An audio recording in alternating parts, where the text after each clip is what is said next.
Hello, everyone. This episode is on tree removal. That was a pretty interesting day. We had some good things happen with the number of trees that were cut down. Quite a few trees, 16 trees professionally removed, as well as probably about 15 trees that we removed ourselves. But it all looks fantastic. We did have some issues with sprinkler valve being ruptured. We did find out it was a sprinkler valve. Cost about $400 and some odd to replace. Actually, it's two valves, but we got all the trees down and everything looks great. You'll see in the videos, and here's a cue to it. Lot of content, but I think overall it should go relatively quickly with some conversation. And here we go.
About 40 or 50 feet up in the air, chopping the top of the tree down and then moving down.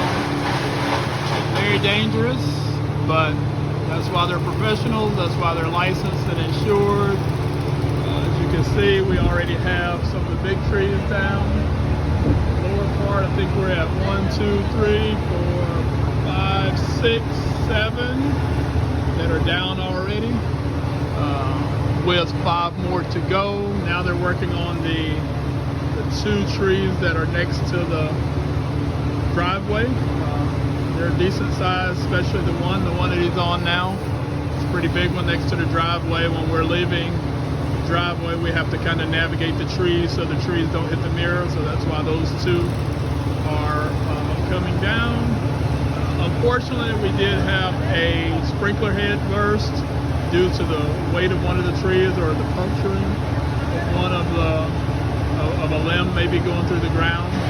So got a little bit of side damage, but when spring comes with the rain and all of that good stuff, we'll be able to see it mend up and get better. So that's one of the negatives that came along with this, but you take the good with the bad.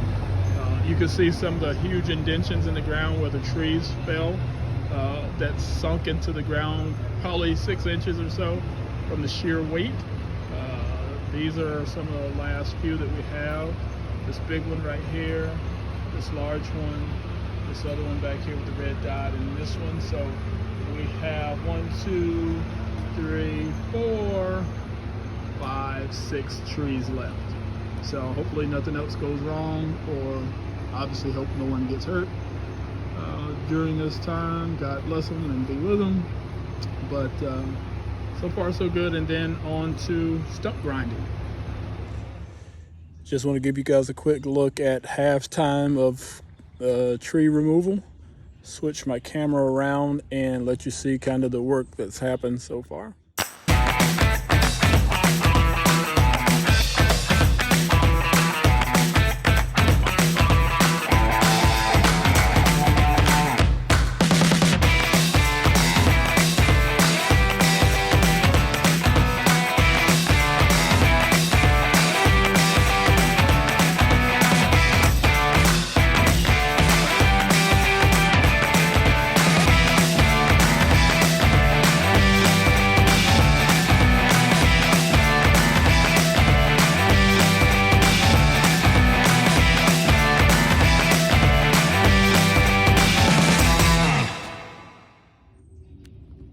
So right now it looks like we have, of the 12 trees, 9 that are down. Just those 3 over that side with the red dot on them.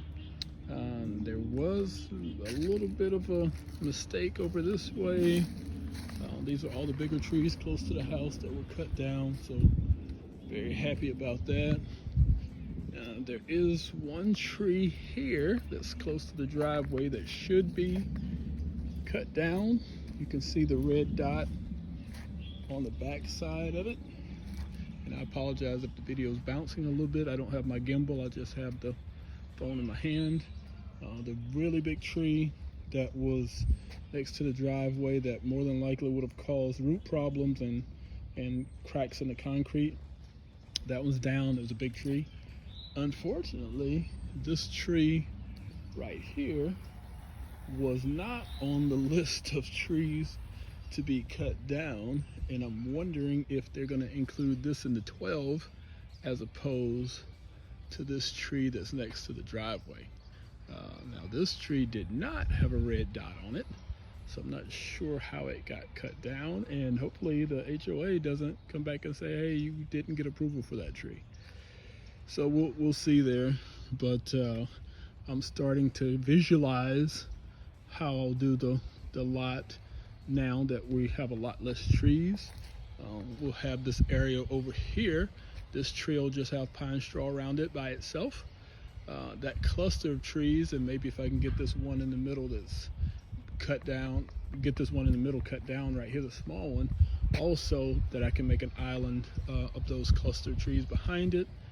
With pine straw, and these 2 trees right here, these twins can be together, have an island of pine straw around them, and everywhere else in between the trees, as well as this entire area right here, will become all sod.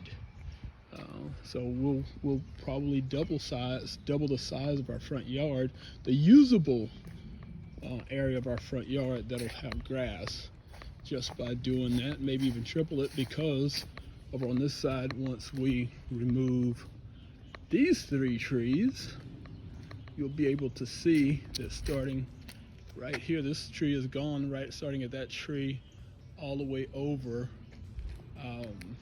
We won't have a need to have we'll have the ability to put sod in that area too. So we'll probably maybe even triple the size of our grass in our front yard once we get these trees removed, get the stumps removed, pull back all of these leaves and create islands and areas. As you can see across the street, our neighbors have done that with tree clusters and islands of pine straw. That's going to be the goal on this side. I think it's going to look great. Doesn't look super great right now, especially with the sprinkler head bursting, the middle of the yard flooding with water, and then all the action and driving on the side, the newly laid sod that was done before we bought the house. So, but it's a work in progress. Fast forward a couple months from now when I'm showing you a video It's going to probably look significantly